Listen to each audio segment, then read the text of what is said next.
You slept 8 hours last night and you woke up tired. If you're like most people, you've already tried more sleep, better sleep, supplements, blue light filters. You've optimized everything the internet told you to optimize, and nothing has fundamentally changed. Because the tiredness you feel has almost nothing to do with sleep. It isn't tiredness, not really. It's something else entirely. Something that just feels like tiredness because your body expresses it the same way. And until you understand what it actually is, no amount of sleep will fix it. The World Health Organization estimates that fatigue is now the primary complaint in roughly 1 in 5 GP visits across the developed world. Not pain, not infection, tiredness. In the best fed, most comfortable, most rested civilization in human history. If this were a sleep problem, it would have a sleep solution. Millions of people have perfected their sleep and are still tired. So something else is going on, and to understand what, you need to know about the one thing your brain needs before it will give you energy, and why, in this modern world, it can't get it. For about 300,000 years, roughly 95% of our species' existence, humans lived as hunter-gatherers, small bands, rarely more than 150 people, and their lives had a feature that yours doesn't. Every effort had an immediate payoff. When they were hungry, they hunted. They ate what they killed that day, that hour. When they were thirsty, they walked to water. They drank. When a predator appeared, their bodies exploded with adrenaline. They ran. The threat passed, and relief flooded their systems like a drug. Every action led somewhere. Every expenditure of energy produced a result they could see with their own eyes. Effort, result, all day, every day, for 300,000 years.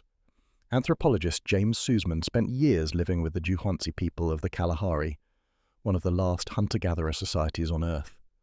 What he found is genuinely uncomfortable for anyone living in the modern world. Their lives were hard. An infected wound could become a death sentence.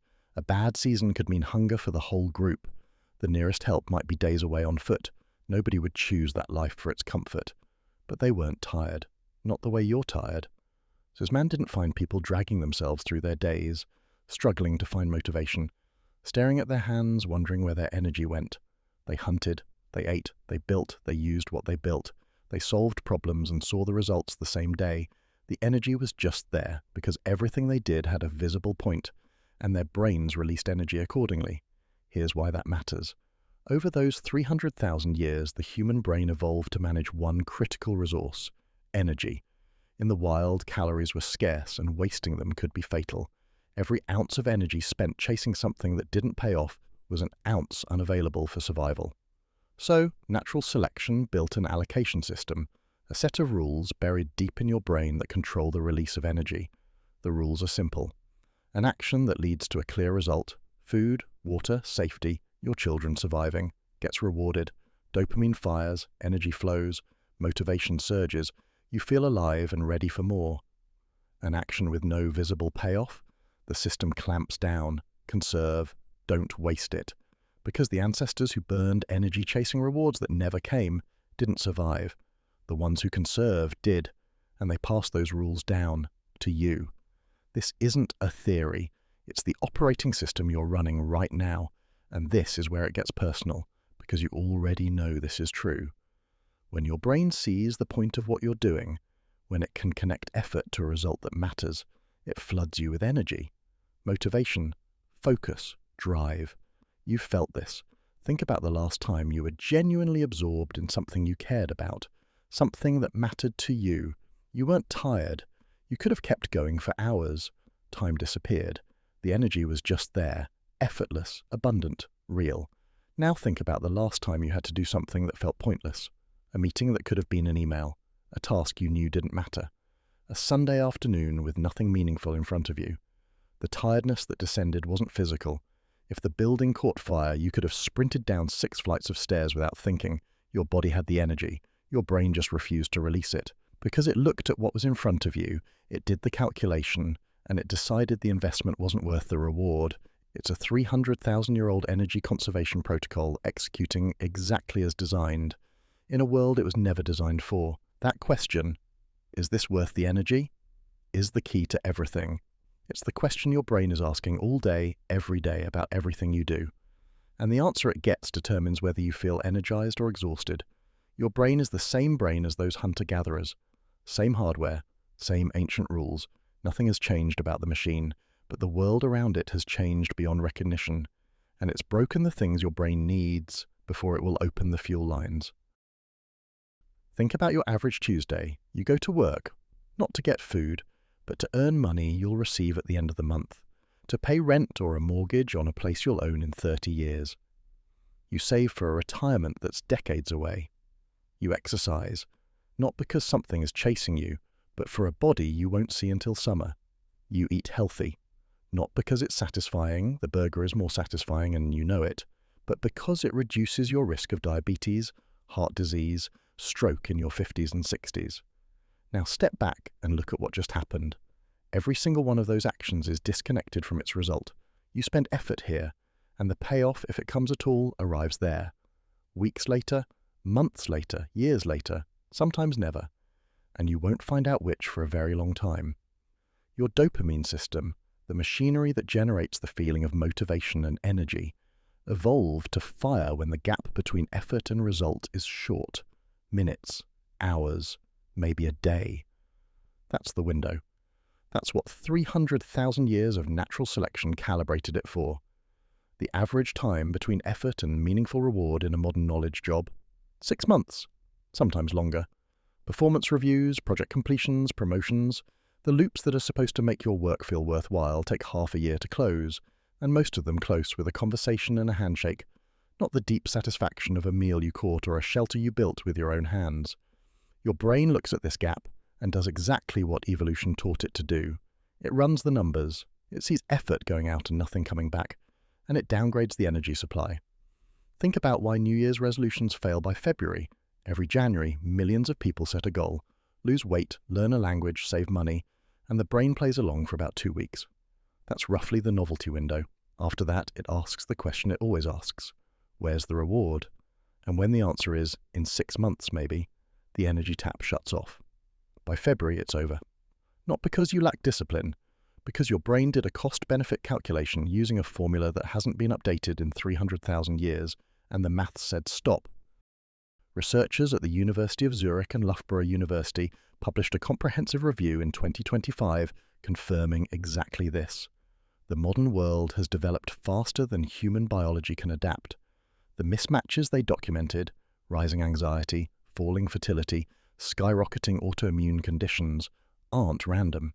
They're the predictable output of running ancient hardware on a modern operating system it was never designed for. It isn't a character flaw, it's a mismatch, and it's affecting nearly every person alive. But humans overcame this. We didn't stay hunter-gatherers, we built cities, empires, cathedrals that took 200 years to complete. We worked on projects that spanned decades, centuries, far beyond anything a simple effort and reward loop could sustain. If the brain only releases energy for effort that pays off today, how did any of that happen? Think about the medieval stonemasons who spent their entire lives building cathedrals they knew they'd never see completed. 200 years of construction. The person who laid the first stone knew, absolutely knew, they would never see the building finished. Neither would their children. But those builders weren't exhausted. By every account we have, they were among the most energized, most driven workers in history. Guilds competed for the honor of contributing. Craftsmen traveled hundreds of miles to participate, voluntarily, often for modest pay. Something was giving their brains a reason to release energy for a reward they would never personally collect. Think about what we established. The brain releases energy for actions that lead to survival, food, water, safety. But evolution didn't stop at the individual. Humans who invested in their children's survival, who sacrificed present comfort so their offspring would thrive, those genes got passed on too. The brain learned to reward that, not just I eat today, but my children eat tomorrow. And then it went further. Humans who invested in their community, who built structures, systems, and knowledge that would serve people they'd never meet, their groups outcompeted those that didn't. Their genes spread. And the reward system expanded again. Not just my children, but my community is stronger because of what I built. Not just my survival, but the world my grandchildren inherit is better because of what I did today. Those cathedral builders weren't just laying stone. Every block they placed was a step towards something they believed in completely, a building that would serve their God, protect their community, and stand for 1,000 years after they were gone.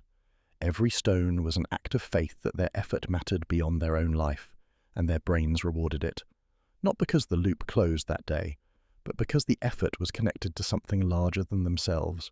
That's purpose, and for most of human history, it was the most powerful fuel source the human brain had. It's what took us from hunter-gatherers closing small loops in the Kalahari to civilizations that built structures to outlast centuries. The brain didn't just reward survival, it rewarded meaning, the deep belief that what you're doing matters to something bigger than you.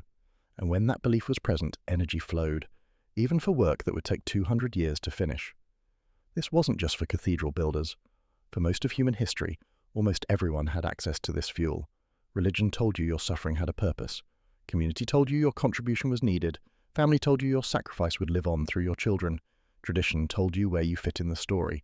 These structures answered the question, is this worth the energy? With something convincing enough to keep the fuel flowing across entire lifetimes. Now look around. Religious participation has halved in a generation. Community institutions, clubs, lodges, neighborhood association have been hollowed out. The extended family has fractured into isolated units. The US Surgeon General has declared loneliness a public health epidemic, with roughly half of American adults reporting measurable loneliness, a health risk equivalent to smoking 15 cigarettes a day. The bridge between effort and meaning didn't just weaken, it collapsed, and nothing has replaced it. You go to work, but not for God, not for your community, not for a building that will stand for 1,000 years, for money. And money is a means to an end, but it isn't meaning. Your brain knows the difference, even if you don't. It looks at your Monday morning and asks the question, is this worth the energy? And paying the electricity bill isn't enough to open the fuel lines, and here's the cruelest part. Even when the reward does arrive, the promotion, the raise, the bonus, the thing you work toward for months, it doesn't last. In 1978, a psychologist named Brickman tracked down lottery winners, people who'd just received the single biggest reward of their lives, and measured their happiness over time. Within months, their happiness had returned to roughly where it was before they won. Statistically indistinguishable from a control group who hadn't won anything. The reward arrived, the brain processed it, and then it reset, because that's what the system does. It doesn't care about yesterday's meal. Yesterday's meal doesn't keep you alive tomorrow. It's always driving forward. Where is the next reward? What are you doing right now that matters? And when the answer is nothing convincing, the energy shuts off again. The hedonic treadmill isn't a flaw. It's the same ancient system doing what it has always done, pushing you toward the next thing that has a point. And when nothing does, it conserves. So here you are. The small daily loops that used to give your brain proof that effort was worthwhile. Hunt, build, carry, see the result. Gone. Replaced by months-long gaps between effort and any kind of reward. The deeper meaning structures that gave your brain a reason to spend energy even when the result was invisible, religion, community, family, legacy, gone. Replaced by a salary, and even when the salary arrives, the brain resets and asks again, what now? What's the point of the next thing? Your brain is sitting in the middle of this, running the same 300,000-year-old system, asking the only question it knows how to ask. Is what I'm doing right now worth the energy? And when the answer isn't convincing, at your desk, on your commute, when you're lying in bed wondering when you'll get up, it does the only rational thing. It conserves. It turns off the tap. And you experience that conservation, that lack of motivation, as the thing you've been calling tiredness. It was never tiredness. It was your brain asking a question that your life isn't answering. So what is the answer? It starts small. The people who report the most sustained daily energy aren't the ones with the best sleep routines or the most optimized supplement stacks. They're the ones who've done something almost embarrassingly simple. They've put real loops back into their day. Making your bed, tidying your room, cooking a meal and eating it, walking somewhere and arriving, having a conversation where you felt genuinely heard, connecting with a real face, not a screen, tending a garden and watching something grow, fixing something that was broken and seeing it work again. Not because these activities are self-care, because each one closes a real loop. Effort, result, something tangible, something your brain can point to and say, that was worth the fuel. And each closed loop sends a signal to the ancient machinery. by refusing to let an entire day pass without one thing you can see, touch, or point to as done. But here's the honest part. The small loops are the starter motor. They get the engine turning. They're not the engine itself. The real fix, the one that sustains, is the harder one. It's the cathedral builder's secret, finding something that makes the effort feel meaningful even when the result is far away, even when you might never see the finished building. I can't tell you what that is for you. Nobody can. For some people, it's their family, the belief that what they're building matters because of who it's for. For others, it's creative work, community, faith, teaching, building something that will outlast them. The specific answer is personal, but the structure is universal. Your brain will release energy, real, sustained, lasting energy. The cathedral builders weren't energized because they had better sleep routines or optimized their morning habits. They were energized because they believed, completely without reservation, that every stone they placed mattered, that the building would stand for 1,000 years, that their effort was a conversation with the future. We tore down the structures that used to make that kind of belief easy. We haven't built new ones yet, and in the gap, we're left wondering why we're so tired. You slept 8 hours, and you're still exhausted. Now you know why. Not because you're broken, but because your brain has been asking a question every hour of every day that is going unanswered. Is this worth the energy? Give it a convincing answer, and the energy comes back. It always does. It has to, because that's what the machine was built to do. Your tiredness was never the problem. It was the question, and it's waiting for your answer. If this changed how you see your energy, I've linked some interesting books in the description. And if you want to take one simple action that makes a difference to something greater, subscribe and like this video. More next time.